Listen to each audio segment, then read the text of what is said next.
Commençons ce module par une confession. Une confession nécessaire pour briser la glace et dissiper le brouillard glamour qui entoure l'entrepreneuriat. J'ai peur. Avant d'écrire cette formation, j'ai eu peur. Avant de lancer mon premier projet, j'ai été terrifié. Et je peux vous garantir avec une certitude absolue que les entrepreneurs que vous admirez le plus, Elon Musk, Jeff Bezos, Oprah Winfrey, ont peur. Souvent, peut-être même tous les jours. Pourquoi je vous dis ça ? Parce qu'il existe un malentendu fondamental, un mensonge culturel toxique sur la nature du courage. Le cinéma et les médias nous ont vendu l'image du héros sans peur, l'aventurier stoïque qui regarde le danger dans les yeux sans sourciller, dont le rythme cardiaque ne s'accélère jamais et qui saute dans le vide avec un sourire confiant. Si vous attendez de ne plus avoir peur pour vous lancer, vous attendrez toute votre vie. Vous attendrez sur le quai de la gare jusqu'à ce que les trains cessent de passer. Parce que cette absence de peur, elle n'existe pas chez les êtres humains sains d'esprit. L'absence totale de peur, en psychiatrie, ça porte un nom, c'est de la psychopathie ou une lésion de l'amygdale cérébrale. Ce n'est pas un super pouvoir, c'est un handicap qui vous mène généralement à une mort prématurée. Dans cette première vidéo, nous allons faire le travail le plus important de votre vie d'entrepreneur. Nous allons redéfinir le courage. Nous allons arrêter de le voir comme un trait de caractère magique que l'on a ou que l'on n'a pas. Nous allons le voir pour ce qu'il est réellement, une compétence de gestion émotionnelle. Le courage, ce n'est pas l'absence de peur. Le courage, c'est la capacité d'agir malgré la peur. C'est avoir les mains qui tremblent, la gorge sèche, le cœur qui bat la chamade et faire le pas quand même. C'est prendre la peur non pas comme un signal « stop », mais comme un signal « attention, c'est important ». Pour débloquer votre capacité d'action, nous devons d'abord comprendre ce qui se passe en vous. Nous devons disséquer ce monstre qui vous paralyse. La peur n'est pas un bloc monolithique, c'est une hydre à 3 têtes. Et pour vaincre l'hydre, il faut identifier et nommer chacune de ces têtes. Regardons-les droit dans les yeux. Tête numéro 1, la peur de l'échec, l'ego. C'est la plus évidente, c'est celle qui hurle « Et si je me plante ?» Mais creusons un peu. De quoi avez-vous vraiment peur quand vous parlez d'échec ? Est-ce la peur de perdre de l'argent ? Souvent non. Si vous avez suivi nos conseils sur le bootstrapping et le MVP, vous savez que vous pouvez limiter la perte financière à une somme acceptable. Non, la vraie peur de l'échec est beaucoup plus profonde. C'est une blessure narcissique. C'est la peur de se prouver à soi-même qu'on n'est pas à la hauteur. C'est la peur de voir l'image idéale qu'on a de soi-même se briser. Tant que vous ne lancez pas votre projet est potentiellement génial. Et vous êtes un potentiel entrepreneur à succès. C'est confortable le potentiel. C'est une bulle de rêve. Se lancer, c'est faire éclater cette bulle pour se confronter au réel. Et le réel peut dire non. Cette peur, c'est l'ego qui essaye de se protéger. Il préfère ne pas jouer plutôt que de risquer de perdre. Tête numéro 2. La peur du jugement, la tribu. Celle-ci est biologique. Elle est gravée dans nos gènes depuis la préhistoire. Pendant des centaines de milliers d'années, la survie de l'être humain dépendait de son appartenance à la tribu. Être rejeté par le groupe, être moqué, être ostracisé, cela signifiait la mort. Seul dans la savane, vous ne surviviez pas 3 jours. Aujourd'hui, nous ne vivons plus dans la savane, mais notre cerveau reptilien ne le sait pas encore. Quand vous envisagez de lancer un projet, de sortir du rang, de dire « je fais quelque chose de différent », votre cerveau reptilien sonne l'alarme rouge. Attention, tu vas te faire remarquer, tu vas être critiqué, la tribu va te rejeter.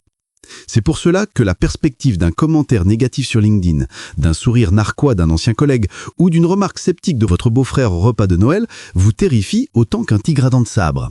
Ce n'est pas rationnel, personne ne va mourir de honte, mais c'est viscéral, c'est la peur sociale.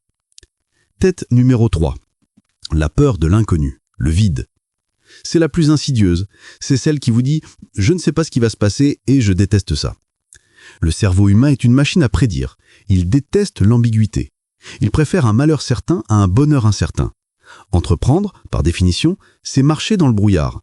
Vous ne savez pas si vous aurez des clients. Vous ne savez pas comment vous allez gérer la comptabilité.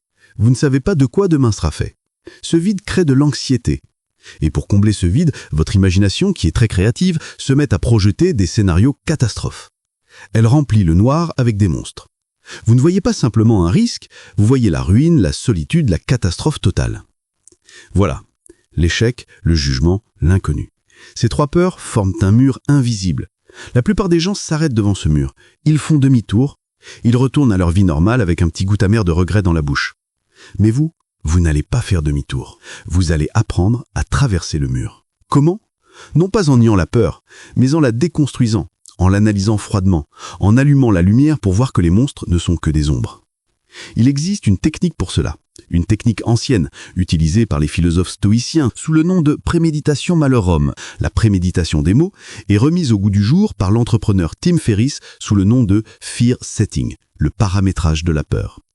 C'est l'exercice de visualisation le plus puissant que je connaisse pour débloquer l'action. Nous allons le faire ensemble, maintenant. Exercice pratique. Le pire scénario raisonnable. Je veux que vous preniez une feuille de papier ou que vous ouvriez un document vierge. Vous allez diviser cette page en 3 colonnes. L'objectif de cet exercice est de forcer votre cerveau à sortir du vague angoissant pour entrer dans le concret, gérable. La peur vit dans le flou. La précision tue la peur. Colonne numéro 1. Le cauchemar. Définir. En haut de cette colonne, écrivez. Si je me lance aujourd'hui et que tout se passe mal, que se passe-t-il? Je veux que vous listiez avec le plus de détails possible le pire scénario, le pire du pire.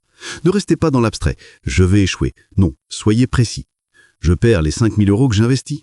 Je dois retourner vivre chez mes parents pendant 3 mois. Mes collègues actuels se moquent de moi en disant que je n'aurais jamais dû partir. Je me sens nul et déprimé pendant quelques semaines. Je dois retrouver un emploi salarié, peut-être moins bien payé qu'avant. Allez au bout de vos angoisses. Videz votre sac. Mettez les monstres sur le papier. Colonne numéro 2. Le gilet de sauvetage. Prévenir. Maintenant, regardez chaque point de la colonne numéro 1 et pour chaque catastrophe, demandez-vous « Que puis-je faire dès maintenant pour réduire le risque que cela arrive ou pour en diminuer l'impact ?» Pour ne pas perdre 5 000 €, je peux décider de ne pas investir plus de 1 000 € avant d'avoir fait ma première vente. Principe du bootstrapping. Pour ne pas retourner chez mes parents, je peux garder mon job actuel à mi-temps ou faire du freelance pour assurer un minimum vital. Pour ne pas être moqué, je peux en parler d'abord à un cercle restreint de confiance avant de l'annoncer publiquement. Vous allez vous rendre compte que vous avez du contrôle. Vous n'êtes pas une victime passive. Vous pouvez mettre des casques et des genouillères avant de sauter. Colonne numéro 3. La résurrection. Réparer. C'est la colonne la plus importante. Imaginez que le pire scénario de la colonne numéro 1 se réalise vraiment. Vous avez perdu l'argent, vous avez échoué. La question est, et alors? Comment feriez-vous pour remonter la pente? Si j'ai perdu 1 000 €, je peux travailler des heures supplémentaires ou vendre ma vieille console de jeu pour me refaire. Si je dois retrouver un travail, j'ai mon CV, mon expérience, mon réseau. Je retrouverai quelque chose en 3 mois.